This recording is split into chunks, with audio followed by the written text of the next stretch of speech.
We are unique. We are suffering. We are passionate. We are strong. We are survivors. So I was diagnosed on the autistic spectrum 20 years ago, back at around the age of 4. Sometimes I need to be taught differently to how other kids are being taught.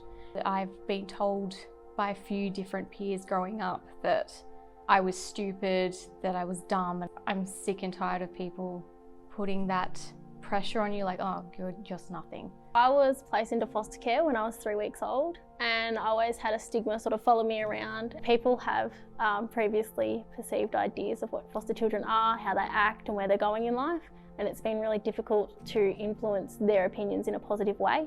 When I was 16, one of our family friends passed away, and that was the first big trauma that happened in my life.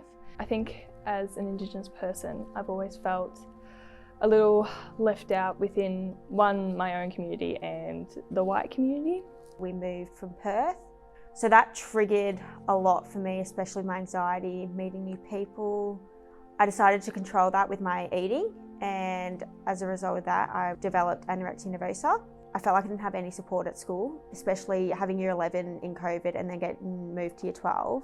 And in order to cope with that, I struggled with self-harm, and that was where things got really scary.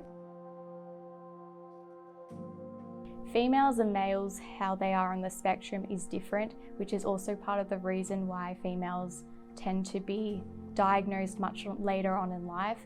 Social media, I feel like sometimes I just really have to limit my time, because I find it honestly creates so much anxiety for me to go in there. So I think the main issue that youth are facing right now is that we don't have a voice.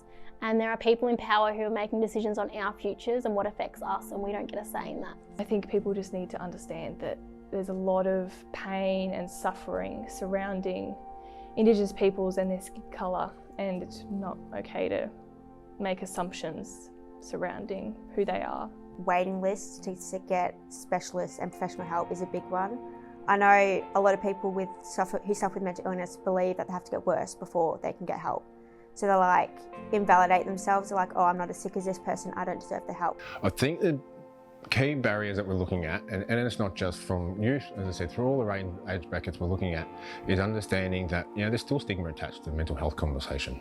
Issues facing young people is structural issues, the way institutions operate and the influence and power of institutions like corporate bodies and local government. So cultural isolation, social isolation, economic isolation, and a devaluing of spiritual and cultural connectedness.